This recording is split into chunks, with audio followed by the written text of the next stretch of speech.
wabarakatuh.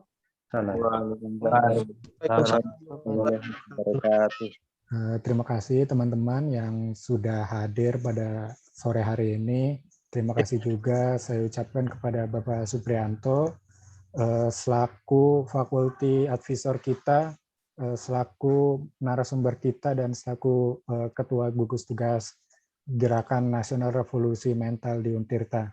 Pada kesempatan kali ini kita akan banyak membahas, berdiskusi tentang pentingnya revolusi mental di karir development. Seperti yang kita tahu, Gerakan Revolusi Mental, Gerakan Nasional Revolusi Mental ini sedang digaungkan di Untirta.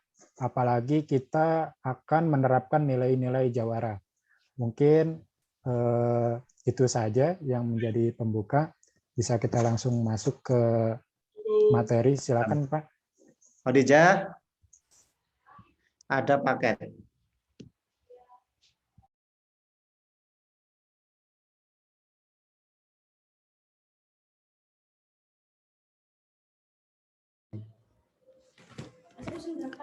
Baik, Assalamualaikum warahmatullahi wabarakatuh. Waalaikumsalam warahmatullahi wabarakatuh. Alhamdulillahirabbil alamin. Bersyukur pada Allah SWT. Pada hari ini kita masih diberikan kesehatan. Berharap mudah-mudahan semua teman-teman yang join kali ini dalam keadaan sehat ya. Walaupun tidak bertemu di satu tempat, kita bisa menjalankan agenda meeting kali ini dalam rangka untuk memperbaiki diri. Capacity improvement ya, capacity building untuk diri kita masing-masing dalam rangka menyongsong kesuksesan hidup berikutnya. Salawat dan salam kita sampaikan pada Rasulullah SAW. Allahumma sholli ala Muhammad wa ala ali Muhammad. Mudah-mudahan semuanya dalam kebaikan dan berupaya untuk mengikuti arahan-arahan kebaikan, khususnya dari Rasulullah yang telah membuktikan dirinya sukses hidup di dunia dan sukses hidup di akhirat. Maka kita yang ingin sukses, maka sudah selayaknya mengikuti beliau. Sukses dunia dan sukses akhirat. Di dunianya kita lihat dengan aktivitas dan kegiatan beliau mampu mengubah keadaan masyarakat, sehingga masyarakat yang dikenal sebelumnya jahiliyah menjadi masyarakat yang modern dan sekarang menjadi kiblat bagi semua umat Islam. Kemudian di akhiratnya jelas beliau telah menjadi salah satu orang yang dijamin untuk masuk ke surga. Nah, sementara kita, terutama adik-adik yang sekarang masih sekolah, masih kuliah, tidak ada yang menjamin kan masa depannya akan sukses atau tidak. Di akhiratnya masuk surga atau tidak. Tidak ada yang tahu. Begitupun saya juga tidak tahu apa yang akan terjadi pada saya besok atau lusa atau tahun depan, saya tidak tahu. Ya. Karena itu memang sengaja disembunyikan dan dirahasiakan oleh Sang Maha Pencipta, Sang Pemelihara Allah Subhanahu wa taala. Kalau seandainya kita diberitahu ya, masa depannya kamu nih masa depannya sukses, itu biasanya kita nggak akan bekerja lagi karena kita sudah tahu nanti sukses kok ngapain kerja, ngapain belajar. Sebaliknya kalau dikasih tahu nanti masa depannya suram, masa depannya nggak baik, maka dia akan juga putus asa. Ngapain saya kerja-kerja begini nanti jadinya begitu. Ya, sehingga memang rahasia Allah untuk tidak memberikan informasi terkait hal ini baik bagi kita, ya baik bagi kita. Sehingga hari ini kita mempersiapkan diri kita untuk bisa menggapai masa depan yang cemerlang, menggapai masa depan yang bahagia, dan bahagianya kalau bisa terus ya, tidak hanya terputus di dunia tapi terus ke akhirat. Itu yang kita inginkan bersama. Maka saya apresiasi kepada GDSC yang sudah menginisiasi acara ini, bahwa di GDSC sesuai dengan laporan Irwan sudah ada aktivitas-aktivitas yang dilakukan secara bersama-sama ya. Mungkin bisa diinformasikan ke saya Oke. Aktivitas yang sedang dilakukan atau sudah selesai, bagaimana ininya? Ya, Pak. Progresnya.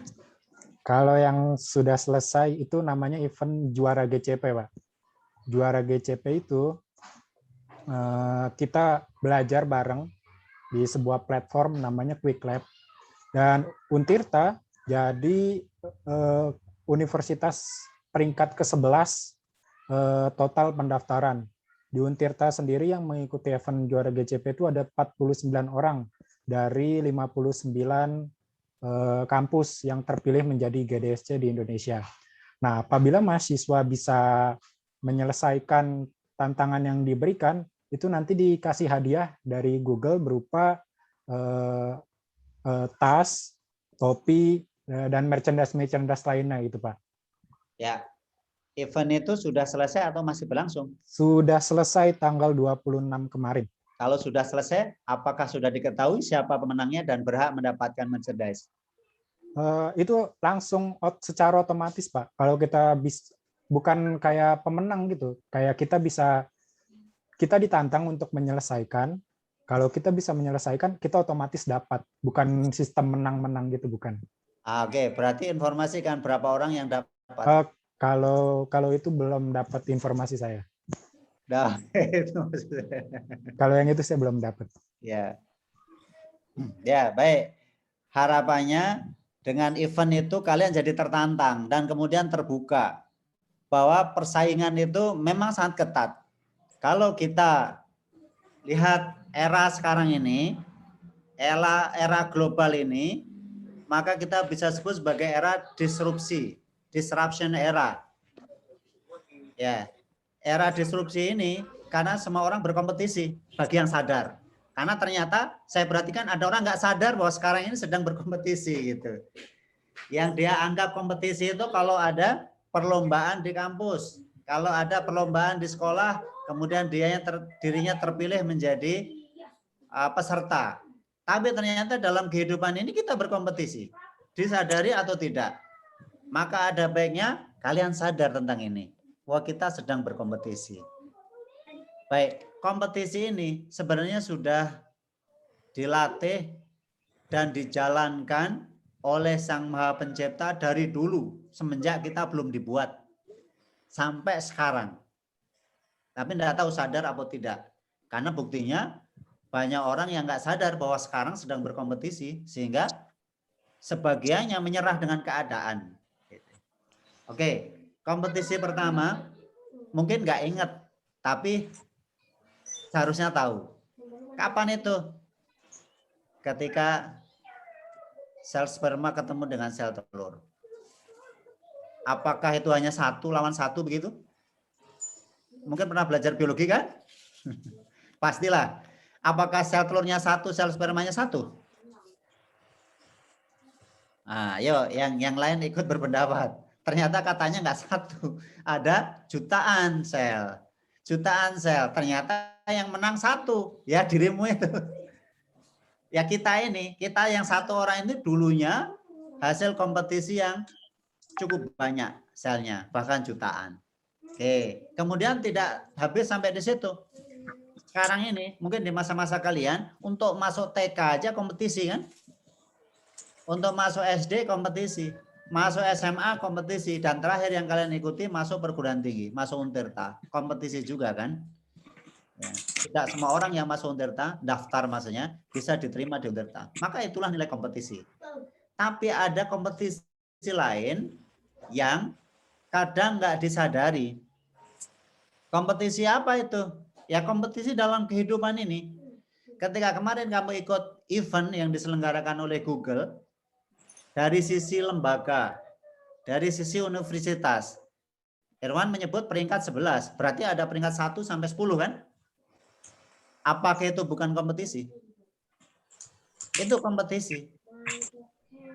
Kemudian, dari sekian banyak peserta dikasih tantangan. Lalu tantangannya, ya dibebaskan, silakan Anda berlomba untuk mendapatkan bingkisan, untuk mendapatkan merchandise. Dan itu juga persaingan. Itu persaingan. Oke. Sekarang, ya, yang akan sedang Anda hadapi, akan dengan sedang itu sama apa beda? Nah, kalau dalam bahasa Inggris ada past continuous tense ya. Ada sebelumnya, sekarang, dan yang akan datang. Ya. Nah, maksud saya begini. Kalau tadi saya cerita tentang kompetisi itu sudah dimulai dari dulu. Tapi mungkin kita nggak sadar sebagian kita. Sekarang kita sedang berkompetisi. Nanti akan ada kompetisi lainnya. Sekarang ada sekolah, kuliah, milih Untirta dengan jurusan macam-macam. Yang hadir ini jurusannya apa saja ini? Ada di luar elektro ya, Wan? Ada banyak, Pak. Oh, ada banyak. Informatika. Informatika ada. Itu masih teknik dua-duanya. Adakah yang non teknik? Nggak ada yang non teknik. Malu kali, Pak. Nggak perlu malu. Ini juga bentuk kompetisi. Bentuk kompetisi. Apa? Kompetisi menyampaikan pendapat. Siapa yang berani menyampaikan pendapat dengan yang tidak berani menyampaikan pendapat tentunya akan dianggap pemenang yang berani menyampaikan pendapat. Ya. Sekarang saya tidak tahu apakah Anda sedang tidur atau sedang mandi atau sedang apa, karena kameranya nggak nampak kecuali Erwan karena orangnya kelihatan. Tapi yang lainnya saya nggak tahu. Ya kan? Nah, maka akan berbeda perolehannya orang yang serius dengan orang yang tidak serius. Ini nanti akan berkaitan dengan siapa yang akan memenangkan kompetisi ini. Ya. Bukankah Anda sekarang ini belajar kuliah, ya, pilih Untirta dengan spesifikasi ilmu berbeda-beda.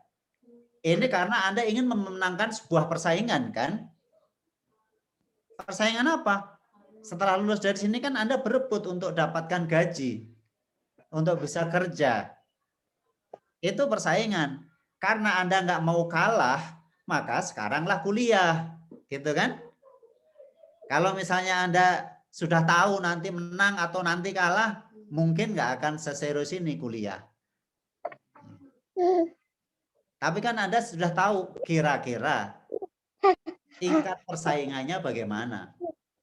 Ya, mulai dari mengambil jurusan. Ketika ngambil jurusan, kenapa sih kebanyakan ngambil jurusan teknik atau kedokteran atau kalau di sosial akuntansi? Kira-kira apa? Keinginannya apa? Ayo kita interaksi aja. Tadi ada yang dari pemasaran, Pak. Iya, dari pemasaran. Kira-kira apa keinginannya? Kuliah kok ngambil jurusan itu, jurusan ini.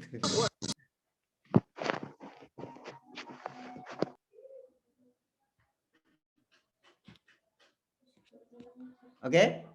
Ada yang mau menyampaikan pendapat? Baik, saya kasih bocoran ya. Ini dalam rangka memenangkan persaingan.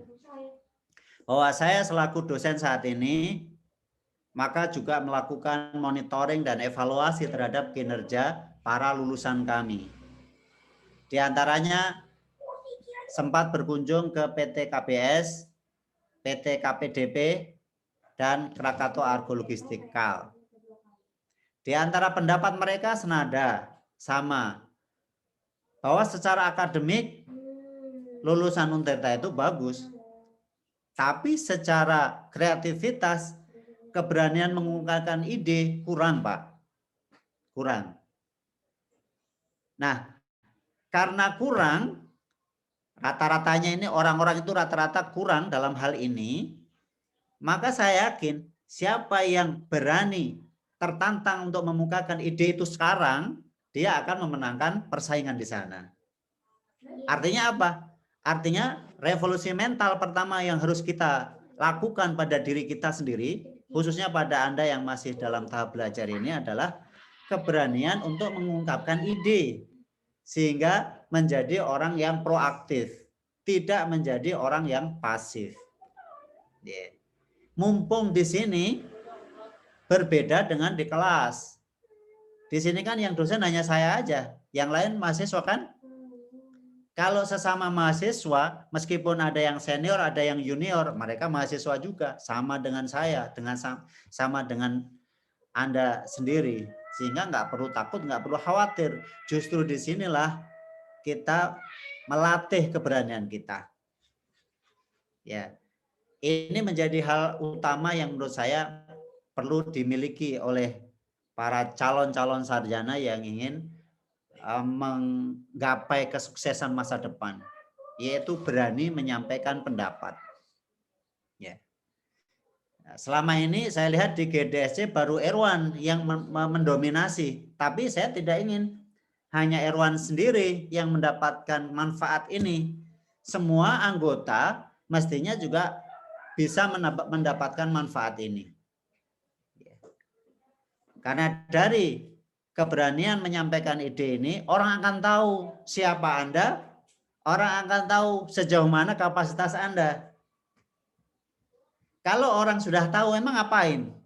Loh, orang yang mau mempercayai kita, lalu menggunakan keahlian kita, menggunakan keterampilan kita, kan orang yang tahu kita. Masa orang nggak tahu tiba-tiba nyuruh kan nggak mungkin. Tiba-tiba manggil kita untuk kerja kan nggak mungkin. Ya. Nah, begitupun juga dosen ya. Saya mencontohkan dosen misalnya, dosen sama-sama kerja di Untirta, tapi Anda lihat kan kesejahteraannya beda-beda ya. Beda-beda kenapa? Satunya ngajar pulang, satunya aktif. Yang aktif itulah yang kemudian mendapatkan tambahan-tambahan dari kegiatan lain karena orang percaya pada dia. Nah, begitu pula mahasiswa, ya. Begitu pula mahasiswa. Tentunya orang-orang yang berani mengungkapkan dirinya, orang lain akan lebih kenal dengan dia. Nanti kalau ada peluang, pasti yang dipanggil yang sudah kenal kan? Nggak mungkin yang dipanggil yang belum kenal. Bagaimana caranya? Orang nggak tahu. Ya kan? Nggak tahu. Ya, maka untuk bisa dikenal orang, selain main di medsos, juga di event-event beranikan untuk menyampaikan pendapat. Kalau perlu disiapkan. Bagaimana cara menyiapkan? Udah tahu kan publikasi sore ini mau ada pembicaraan tentang revolusi mental. Tentang career development. Maka ada baiknya sebelum pertemuan itu baca-baca aja di Google. Ada informasi apa sih tentang ini gitu. Nah, ketika sudah membaca sebuah bahan tertentu yang temanya sudah diumumkan panitia sebelumnya, maka dia akan tahu nanti mau ngomong apa gitu. Beda rasanya dengan orang yang nggak ada persiapan sama sekali, datang ke pertemuan atau kadang-kadang terlambat, ya ini akan beda.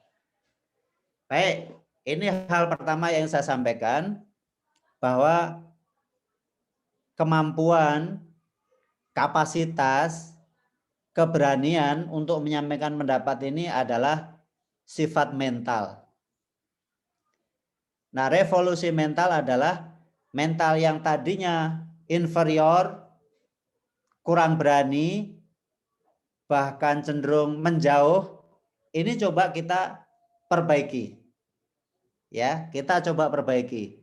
Bagaimana caranya saya menjadi orang yang bisa mengungkapkan siapa diri saya kepada orang lain. Bukan bermaksud sombong, bukan ya. Bukan. Misalnya saya sebagai dosen, saya akan milih 3 orang untuk mendapatkan beasiswa. Dari 54 orang ini, menurut Anda siapa yang saya pilih?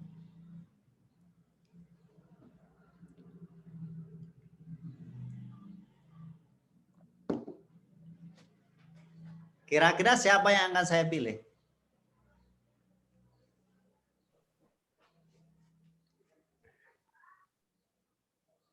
Coba yang lain ikut berpendapat. Kalau kamu jadi seorang dosen, kemudian diberikan kesempatan untuk menentukan 3 orang akan mendapatkan beasiswa. Kira-kira urutan pertama yang akan dipilih siapa? Yang pinter, Pak. Yang pinter. Taunya siapa yang pinter? Dari kualitasnya dulu. Atau enggaknya, Pak? Dari mana? Dari cara dia ini, Pak. Tentunya dari data-data dirinya kan. Bagaimana orang bisa tahu data dirinya? Lah, dia harus ngasih tahu kan? Dia harus ngasih tahu. Kalau nggak ngasih tahu, bagaimana orang yang akan milih itu tahu bahwa dia itu pintar atau tidak? Ya. Nah, ini ada yang dari pemasaran. Dari pemasaran. Suatu saat saya dapat proyek terkait dengan pemasaran. Pasti saya cari orang yang sudah saya kenal. Nggak mungkin saya cari orang yang tidak saya kenal. Nah, bagaimana caranya saya mendapatkan orang yang tidak saya kenal? Pasti orang yang sudah dikenal kan? Begitu. Itu tuh logika mudahnya. Logika mudahnya. Maka orang pada umumnya setelah lulus kuliah itu membuat CV untuk dikirim-kirimkan. Tapi kalau menurut saya itu terlambat. Terlambat mengenalkan orangnya setelah selesai prosesnya. Kalau itu bisa dimajukan, tentunya akan lebih banyak persiapan yang bisa dilakukan. Ya. Maka di awal kuliah, biasanya saya menyampaikan kepada para mahasiswa, ya, karena kuliah itu ingin kerja, cari tahu dulu apa syaratnya untuk bisa diterima kerja. Syaratnya misalnya IP harus berapa. IP harus berapa itu kan dicarinya saat kuliah, bukan saat setelah kuliah kan? Kalau saat setelah kuliah ya terlambat namanya. Ya, terlambat namanya. Oke, terkait dengan hal ini,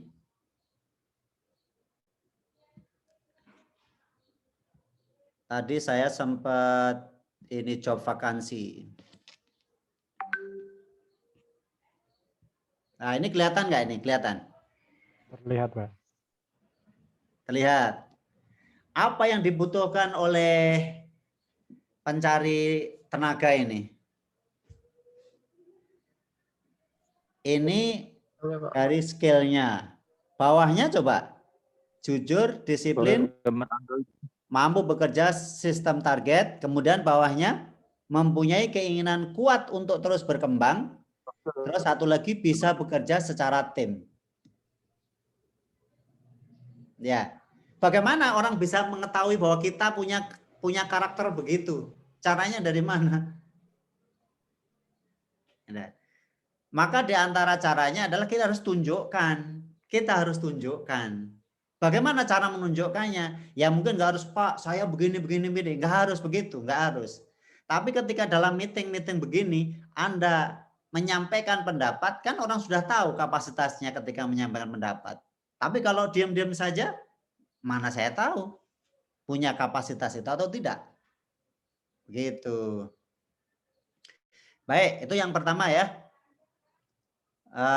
Hal yang perlu diperbaiki dari mahasiswa umumnya, ya saya tidak tahu apakah Anda termasuk itu atau tidak, tapi ada baiknya memang dipersiapkan, yaitu keberanian untuk mengungkapkan pendapat. Ya. Meskipun nanti mungkin pendapatnya salah atau kurang tepat, itu urusan nanti, kan bisa dibetulkan. Yang penting kita tidak bertahan kalau memang sudah diketahui salah. Ya, kalau udah salah minta maaf kemudian diperbaiki sudah. Tapi jangan sampai kekhawatiran salah itu kemudian menyebabkan kita nggak berani berbuat. Ya. Baik, kemudian yang kedua, di job vakansi tadi yang menjadi modal untuk bisa karirnya develop dengan baik yaitu integritas, kejujuran, integritas. Nah, bagaimana orang bisa tahu integritas kita? Kita ini orang berintegritas atau tidak? Bagaimana taunya? Nah, tentunya dari interaksi. Dari dokumen perlu, tapi lebih tergali lagi kalau kita berinteraksi. Oleh karena itu, setiap proses seleksi tenaga kerja dimanapun, umumnya, mungkin ada yang tidak ya, tapi umumnya ada sesi wawancara. Wawancara itu interaksi. Wawancara itu ngomong berdua. Ketika ngomong akan ketahuan orang yang terbiasa ngomong dan yang tidak. Akan ketahuan orang yang terbiasa lip service atau tidak. Akan ketahuan.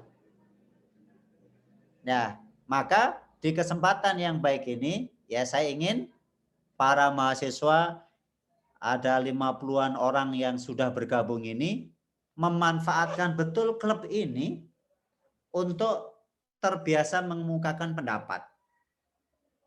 Kalau sudah terbiasa, kita enak ketika ngobrol dengan orang lain. Ya, kalaupun ada kendala sedikit rasa khawatir, rasa takut, itu wajar. Semua orang akan begitu. Semua orang akan begitu. Ya, jangan dikira para dosen nggak begitu, sama saja. Ya, terutama dosen-dosen yang baru itu kalau pertama kali ngajar biasanya berat sekali, secara psikologisnya berat. Tapi kalau sudah terbiasa, enak. Orang yang sudah terbiasa aktif ketika mahasiswanya, ketika nanti bekerja, ya dia akan enak dan mudah menyesuaikan. Ya. Tapi kalau nggak pernah aktif sama sekali, kupu-kupu katanya ya, kupu, kuliah pulang, udah begitu aja terusnya sampai lulus, ya mungkin lulusnya oke, tapi ketika berlomba mencari pekerjaan, biasanya dia kalah. Ya, biasanya dia kalah. Maka melalui Gerakan Nasional Revolusi Mental ini, kita ingin merubah habit mahasiswa kita yang tadinya kuliah pulang kosan, seterusnya kita isi dengan aktivitas. Dan aktivitasnya pilihannya banyak. Maka aktivitas yang baiklah yang perlu dipilih. Dan aktivitas di GDSC, kita improve skill kita, itu sangat baik dan sangat diapresiasi. Ya. Baik, untuk kali ini 2 nilai itu saja duluan yang saya sampaikan sebagai pengantar, tapi saya ingin ada dialog ya di antara kita. Ya alhamdulillah saya sudah diberikan umur lebih duluan daripada Anda. Sudah pernah mengalami kuliah S1 dan menjadi aktivis, sudah pernah kuliah S2, S3, sehingga kalau di forum ini kalian mau menyampaikan unek-unek, kemudian mungkin menyampaikan pertanyaan-pertanyaan kepada saya, dipersilahkan. Ya, tentunya panitia akan mencatat siapa yang berani untuk menyampaikan pendapatnya. Boleh juga punya ide usulan bagaimana caranya kita membangkitkan ekosistem belajar, ekosistem untuk mental yang baik ini di kampus. Karena mungkin di antara kalian sekian banyak orang ada yang melihat dari berbagai versi, mungkin ada kurang-kurangnya atau mungkin ada lebih-lebihnya, yang kurang kita perbaiki bersama, yang lebih kita tularkan. Oke. Saya kira cukup, saya kembalikan ke Irwan. Kalau ada sesi diskusi dipersilakan. Baik, terima kasih atas paparan materinya, luar biasa. Mungkin dari teman-teman ada yang ingin bertanya, silakan langsung saja. Tadi ada yang on mic ya, Rizal?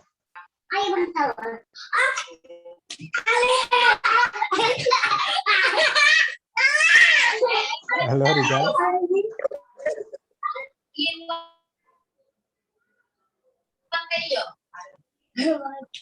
Kepencet kayaknya. Oke, teman-teman.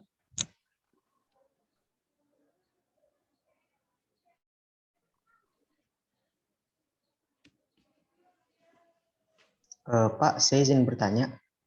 Iya, dikenalkan dulu dirinya ya, biar saya tahu siapa. Oh iya Pak, nama saya Davin Rizky Aulia. Saya ingin bertanya Pak. Dari prodi apa? Oh, dari prodi informatika Pak. Informatika ya. Saya mau tanya Pak, kebutuhan, maksudnya gini Pak, kenapa anak kuliah zaman sekarang itu dilatih untuk punya soft skill gitu Pak. Jadi IPK itu bukan segalanya. Sementara kalau orang-orang yang zaman dulu kayak generasi orang tua saya itu mereka kuliah kayak kuliah aja gitu Pak. Mereka nggak perlu nambah pengalaman organisasi bla bla bla gitu Pak.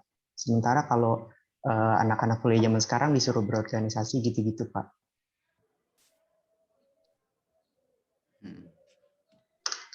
Gitu Pak. Ya, mungkin boleh langsung dijawab, Pak. Ya. Orang tuanya kelahiran tahun berapa ini? 79 Pak. Ya. Baik, dari zaman ke zaman tentunya kamu bisa melihat ya bagaimana keadaan zaman itu. Ketika tahun-tahun 70-an ya mungkin saya nggak jauh beda dengan orang tuamu. Saya 76. Kalau orang 79 berarti junior saya ya. Ketika itu tidak banyak persaingannya seperti sekarang. Ketika itu tidak ada teknologi. Ketika saya kecil itu kita nggak ada komputer di rumah kita, itu nggak ada. Internet apalagi. Internet itu baru tahun 95-an ditemukan. Ya. Artinya apa? Artinya saat itu memang mau kerja apa saja masih bisa. Ya. Meskipun kalau kerja di tempat-tempat bergengsi harus bersaing juga. Harus bersaing juga. Ketika harus bersaing, maka dia harus mempersiapkan dirinya. Ya. Oke. Kemudian dihubungkan dengan zaman sekarang. Mas, kira-kira tahu nggak pertumbuhan penduduk?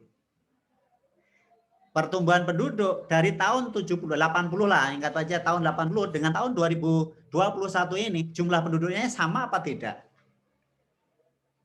Beda Pak. Beda. Nah, saya membayangkan dulu orang tua saya punya anak 4. Sekarang anaknya masing-masing punya anak 4. Udah jadi berapa itu? Ini keluarga saya sendiri nih. Keluarga saya sendiri. Oke, apalagi yang lain. Nah, maka situasi dan kondisinya berbeda. Situasi dan kondisinya berbeda, maka tingkat persaingannya juga berbeda. Ya. Apalagi sekarang ketika kita mau hitung-hitungan kasar gitu ya. Kira-kira di Indonesia ini yang ada prodi informatikanya berapa perguruan tinggi ya? Apakah hanya satu Untirta doang? Banyak, Pak. Banyak, ya kan? Banyak. Untirta bahkan baru buka kan? Nah, kira-kira tahun ketika kamu lulus nanti, tahun berapa lulusnya? 2025-an. 2025. Kira-kira ketika kamu lulus nanti, sarjana informatikanya ada berapa orang? Nggak kehitung, Pak. Nggak Banyak banget, kehitung Pak. kan? Nggak kehitung. Nah, kamu akan bersaing dengan orang yang jumlahnya nggak kehitung itu. Kira-kira kalau dirimu punya kemampuannya biasa-biasa saja untuk bersaing dengan mereka bagaimana? Tentunya akan berat. Tentunya berat. Tapi kalau kamu punya nilai lebih, dan nilai lebih yang biasa dicari oleh perusahaan-perusahaan itu adalah orang yang mampu kerja tim, orang yang punya kelebihan yang lain, misalnya skill komunikasi, ya, selain keterampilan dalam hal bidang ilmunya ya. Ya, saya kira dari keadaan itu kamu bisa membayangkan antara keadaan saat itu dengan saat sekarang. Hidupnya pada zaman yang berbeda, tingkat persaingannya berbeda. Ya. Dulu zaman masa orang tuamu punya HP biasanya Nokia waktu itu ya. Sekarang Nokia kemana? Ternyata kalah dengan yang lain. Nah, maka era sekarang ini dikenal dengan era disrupsi. Banyak usaha yang belum tikar karena persaingannya dia kalah. Tentunya kita tidak ingin kita menjadi orang yang masuk kelompok pecundang yang kalah. Oke, kalau kita saksikan misalnya orang tuamu tadi ya yang kelahirannya tahun 79, saya kira kalau waktu itu sudah bisa kuliah, maksudnya generasi itu bisa kuliah, itu sudah termasuk mempersiapkan diri dengan baik untuk menghadapi persaingan. Karena di yang kelahirannya tahun 70-an itu, yang nggak bisa kuliah itu banyak. Yang nggak bisa kuliah itu banyak. Ya, sehingga orang yang mampu kuliah itu bentuk penyiapan dirinya supaya menang dalam persaingan.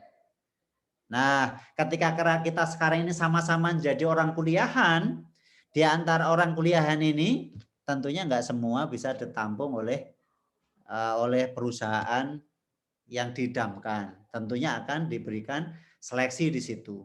Nah, yang akan memenangkan seleksi tentunya orang yang punya keterampilan lebih. Ya, tapi kalaupun misalnya ada mahasiswa yang nggak memilih untuk aktif-aktif begini, ya nggak apa-apa. Itu kan pilihan yang diserahkan kepada masing-masing. Tapi dengan gambaran-gambaran tadi, tentunya kamu bisa berpikir, kalau saya nggak menyiapkan diri saya lebih dari yang lain, nanti saya akan kalah. Gitu. Ya, begitu ya, Davin ya. Mudah-mudahan bisa mendapatkan pencerahan. Ya, baik. Terima kasih, Pak. Ya. Oke, mungkin ada lagi, teman-teman? Pak izin tanya Pak. Oh, udah lagi. Udah Pak. Ya. Ahmad dulu mungkin. Izin bertanya Pak. Ya. Yang saya tangkap di awal ini. Kenapa Pak? Kenalan dulu dong. Maaf Pak. Nama saya Ahmad Jumhadi, saya dari program studi informatika Pak. Oh, informatika lagi. Iya Pak. Ya, mau nanya apa?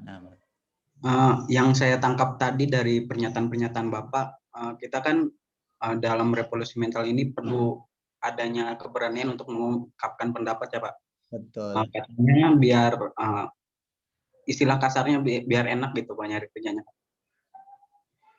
Terus menurut Bapak, kan saya pernah dengar tuh ada istilah mental Amerika katanya. Jadi ketika kita bukan siapa-siapa, tapi kita bisa jadi orang gitu Pak. Nah, seperti contohnya Elon Musk, Steve Jobs itu, menurut Bapak mental apa sih yang ada dalam diri mereka sampai mereka bisa kayak gitu? Terima kasih Pak. Oh, American Dream maksudnya. Maksudnya, iya. Ya. Baik. Sejauh yang saya tahu, orang-orang Amerika dan negara-negara maju pada umumnya itu, mereka, orang tua itu membiayai anaknya cukup sampai SMA. Setelah lulus SMA disuruh hidup sendiri. Orang-orang Cina, kita kalau lihat orang-orang Cina itu kan rajin-rajin bener ya. Rajin-rajin banget. Pernah suatu saat rekan saya nanya ke orang Cina, kamu kok rajin banget sih? Mau apa emang gitu kan. Ternyata di budaya Cina itu, ketika kuliah begini, kan dibiayai orang tua ya. Itu statusnya hutang. Statusnya hutang, maka suatu saat dia harus mengembalikan ke orang tuanya. Nah, kemudian apa yang terjadi dengan ini? Yang terjadi adalah dia harus semangat, harus rajin supaya bisa mengembalikan uangnya. Kalau yang Amerika tadi supaya bisa hidup sendiri, nggak minta lagi ke orang tuanya karena nggak akan dikasih. Gitu. Nah, bagi kita sekarang, kalau kita enak-enakan ini, ya mungkin kita menganggap nggak masalah karena orang tua masih ada, masih ngasih kok, orang tua masih ngirimin tiap bulan kok, gitu ya. Tapi siapa yang menjamin umur orang tua itu bisa seterusnya sampai kapan gitu? Artinya boleh jadi, dan ini ditemukan real ya. Ada mahasiswa Untirta yang kemudian mengajukan penundaan UKT, kemudian mengajukan penurunan UKT karena orang tuanya meninggal. Yang itu kan di luar kehendak kita. Nah, kalau sudah seperti itu gimana? Ya kita harus hidup sendiri, harus bisa hidup sendiri. Oke. Mudah-mudahan sudah ditangkap maksud saya ya, bahwa kita mempersiapkan ini semua dalam rangka ketika nanti kita terjun ke masyarakat, kita tidak lagi membuat susah orang lain dengan ketidakmampuan kita mendapatkan penghasilan sendiri gitu. Dan sebagai orang tua, dan saya sekarang posisinya orang tua, tidak ingin melihat anaknya susah. Bagaimana cara menyiapkannya?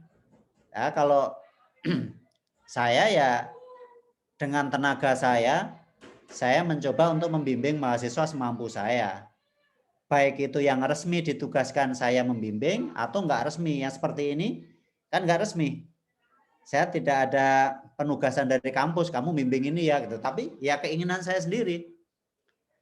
Karena bagi saya, apapun yang saya lakukan itu akan berdampak kembali kepada saya. Nah, ketika yang saya berikan kebaikan, maka yang kembali kepada saya adalah kebaikan pula, bahkan berlipat ganda. Dan itu yang saya yakini. Maka mudah-mudahan bisa ditangkap ya, mental Amerika tadi, mental mana lagi, ya yang namanya manusia ini kan ada rohani, ada jasmani. Kalau jasmani kita kasih makan terus gitu ya. Kalau mental ini juga perlu diasah, perlu dikasih makan, perlu diberikan informasi-informasi positif sehingga tumbuh mental yang baik. Di antara mental yang baik, kalau kita merefer ke Amerika itu adalah mental pejuang, ya, mental perjuangan. Ini memang menjadi sedikit masalah bagi orang tua masa kini. Termasuk saya karena saya orang tua ya. Apa masalahnya? Anak-anak kita ini cenderung manja. Jiwa perjuangannya kurang. Jiwa perjuangannya kurang. Dikasih tantangan, enggak mau, mending tidur. Dikasih kesempatan sarana prasarana ya berupa misalnya akses internet, berupa perangkat-perangkat dipakainya untuk main. Ya terus terang ini membuat orang tua jadi galau. Maka saya sangat mengapresiasi ada mahasiswa pemuda-pemuda ini yang kemudian mau mengalokasikan waktunya untuk belajar soft skill. Yang kayak begini ini namanya soft skill ya. Sehingga dari situ timbullah semangat juangnya, timbullah keberaniannya untuk menghadapi kehidupan. Ya. Kayak begitu Ahmad Jumadi, mudah-mudahan mencerahkan. Terima kasih Pak. Oke, mungkin Mas Zulkifli. Iya, izin bertanya Pak. Ya, perkenalkan. Oh, ya. Perkenalkan saya Zulkifli dari Prodi Teknik Informatika. Wih, semuanya informatika nih yang tanya. Elektro. Ya nggak apa-apa sih. Ini dianggap kalau ikut di sini ya sama haknya, hak dan wajibannya sama. Ya.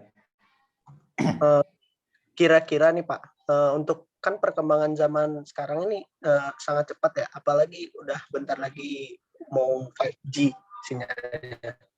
Nah, kira-kira apa sih yang perlu dipersiapkan untuk kami ini anak teknik informatika dan teknologi macam-macam ini?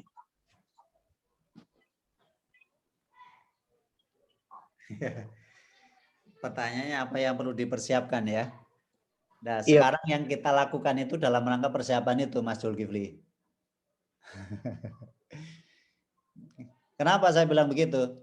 Ya, memang betul itu disadari dan semua orang dari dulu bilangnya begitu, harus begini, harus begini, harus begini. Tapi sedikit yang melakukannya.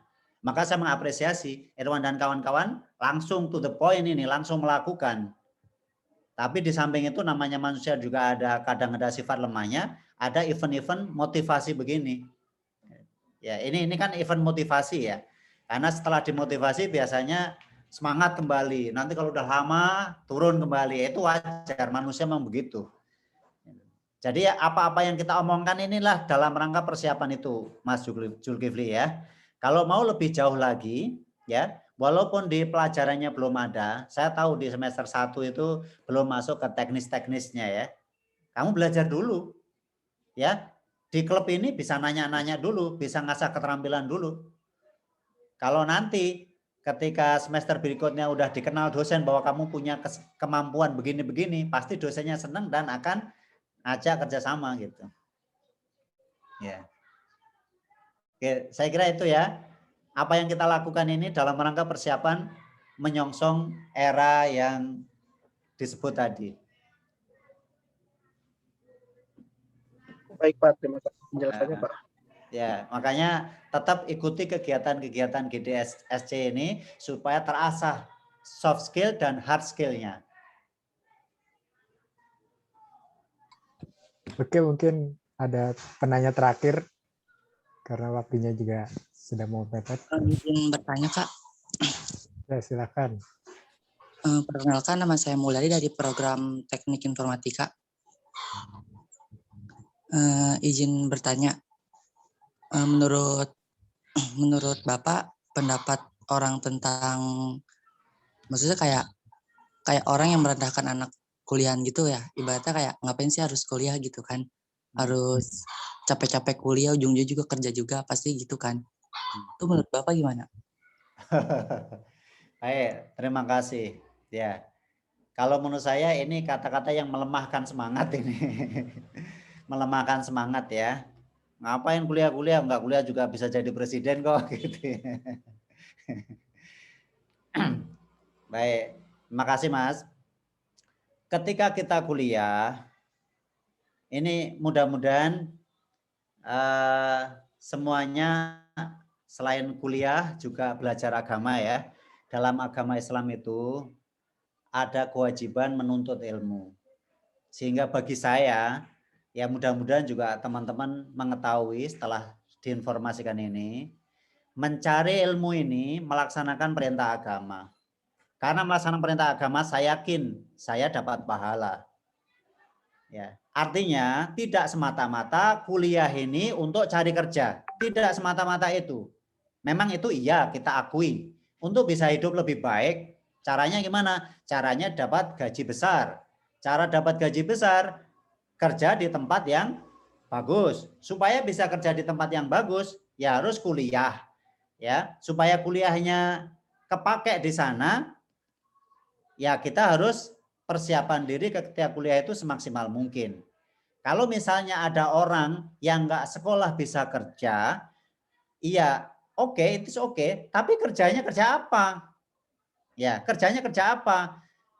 Sama saya kerja, teman saya yang kuli bangunan itu juga kerja. Tapi coba dipikir, siapa yang lebih enak?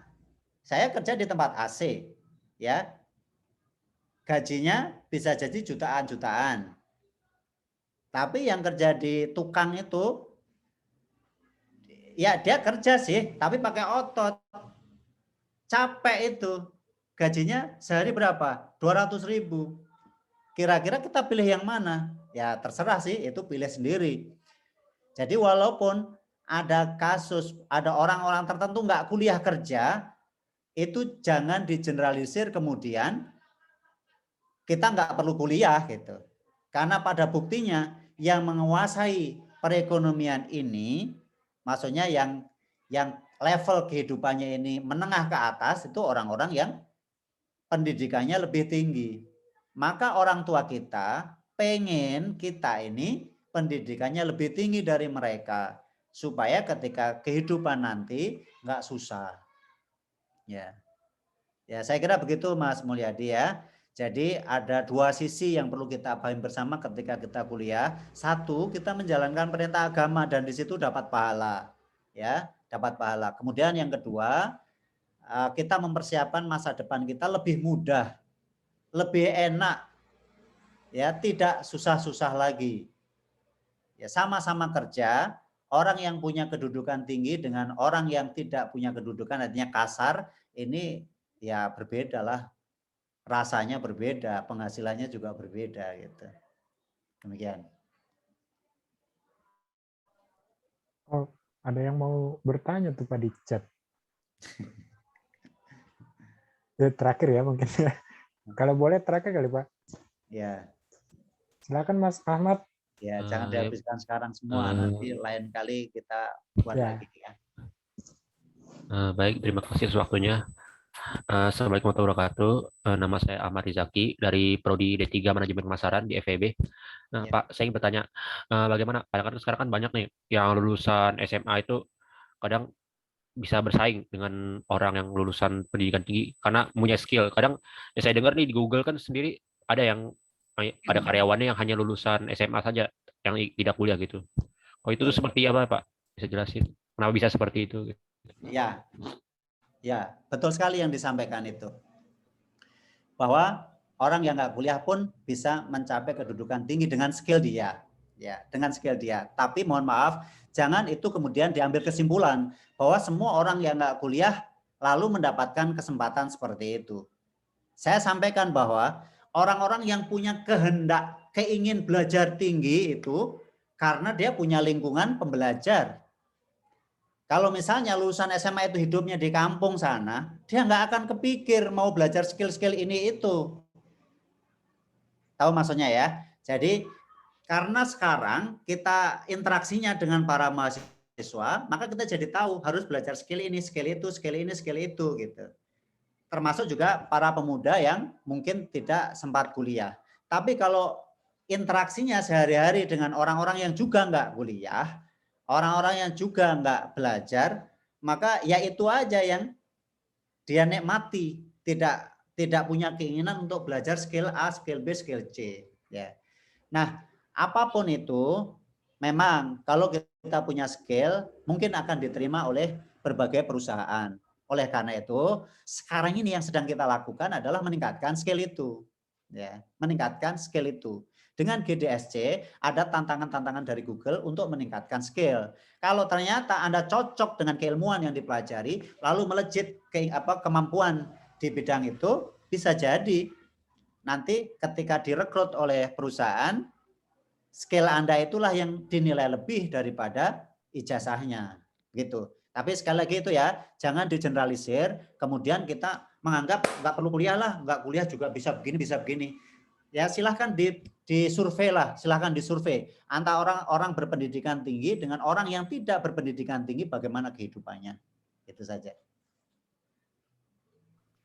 Oke, karena sudah jamnya ya. Terima kasih buat teman-teman semua, terutama Pak Supri yang sudah mau meluangkan waktu buat kita semua. Kesempatan kali ini mungkin kita akhiri pertemuan kali ini. Di bulan depan kita akan mengadakan Android Study Jam. Tentang teknis gimana Android Study Jam, nanti kalian bisa ikuti di Instagram GDSC Untirta atau channel Telegram GDSC Untirta. Bagi teman-teman juga kalau yang belum masuk ke grup peserta atau grup member GDSC, kalian bisa ke Telegram, ke channel, terus lihat di pin message-nya, dilihat di bagian pin. Nah, di situ ada form untuk bisa masuk ke grup kita. Mungkin itu aja yang bisa saya sampaikan. Terima kasih Pak Supri atas kehadirannya.